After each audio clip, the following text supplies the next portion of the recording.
They say is an expression that means people say or it is said. They say that a strong person can bend a nail. I can't. Can you? I can't. I bent the pen and it broke. I bent the pen and it broke. The wind blew so hard that it bent the tree. The wind blew so hard it bent the tree. Stick becomes stuck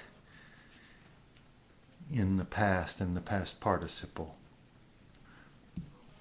Tom, where did you stick the grocery list? Where did you stick the note? Oh, I stuck the note. I stuck the note on the glass.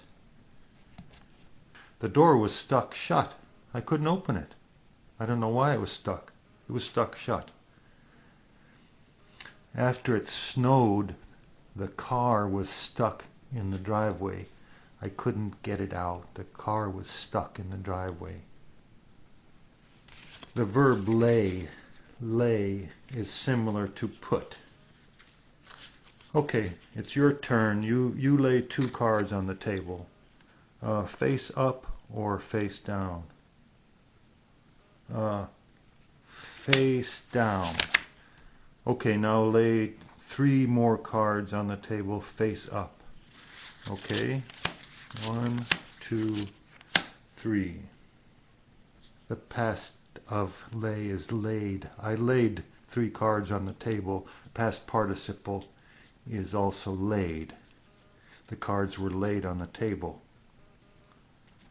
There's an expression, to lay your cards on the table. It means to be honest about something, to tell somebody everything that you know about it.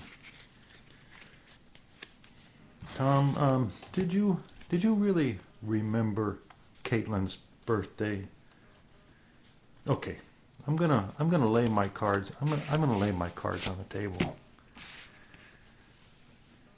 I didn't remember her birthday until the day after, until one day later, but I pretended I did so that she wouldn't feel bad.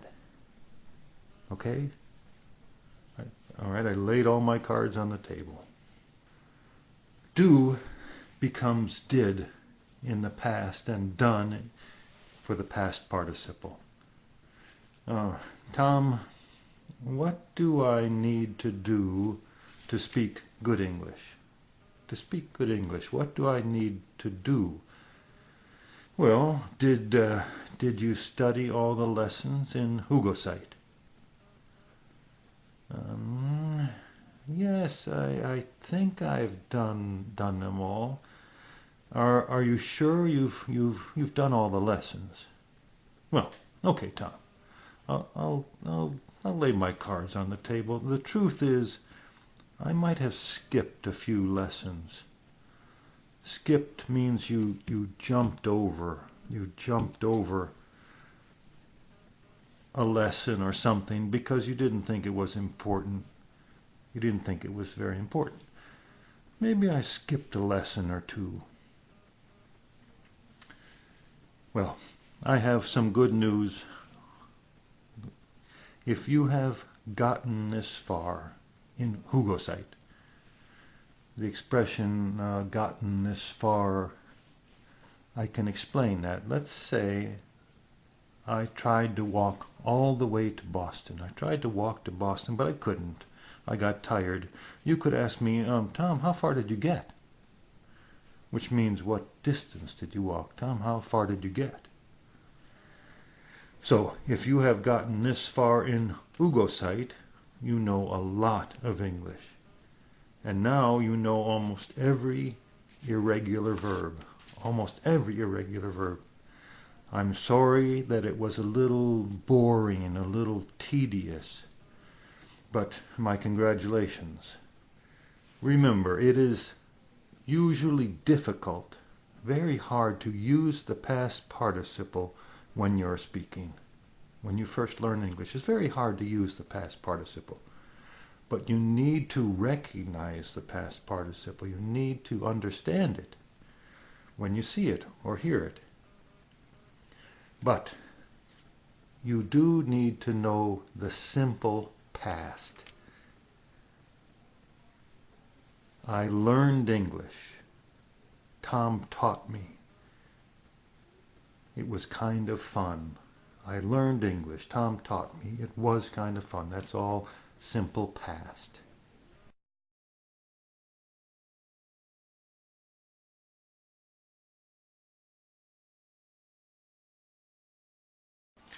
A book that tells you how to make different things to eat is called a cookbook. A cookbook or a recipe book. A cookbook is filled with recipes. A recipe tells you how to make something to eat. This is my favorite cookbook. It's called The Key to Chinese Cooking. The Key to Chinese Cooking. This is a key called The Key to Chinese Cooking. A cookbook is a very good way to learn English. Let's try a recipe, you and I. Okay? The first part of a recipe is called the name of the recipe. This is called chilled sweet and sour red onions. You know sweet, you know sour, you know red, and you know onions. Chilled is cold. It's like cold. The second part of a recipe is the description. It tells you what the food is like, what you're going to eat, what you're going to make. It describes it to you. This says these onions are crisp and crunchy, and they are delectable. They are wonderful as part of a cold platter. Now, you don't know all those words, but you can look them up. You look them up in your dictionary, and then put the word in the text-to-speech tool to see how it sounds.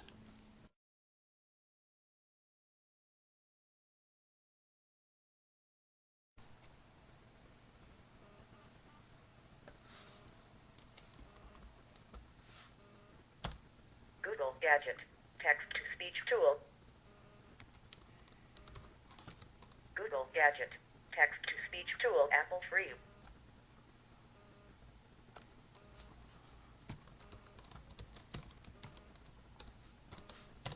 How's that?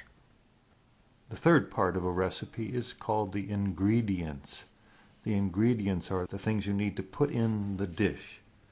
The thing you're going to eat is sometimes called a dish.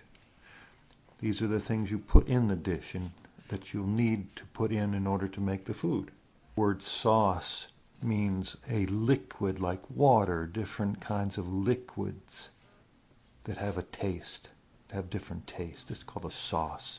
Many foods have sauces. The fourth part of the recipe are the instructions or the directions. Directions or instructions tell you how to make something, how to do something, called the directions or the instructions. So if you use your dictionary and your text-to-speech tool, you can learn a lot of vocabulary, and you can learn how to cook. If you use something a lot or wear something a lot, it can get worn out. Worn out. Worn out means you've used it so much that it can't be used anymore. It's worn out.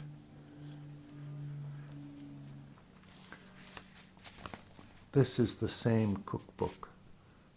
I wore it out. I wore out this one, so I had to buy a new one. This one's worn out.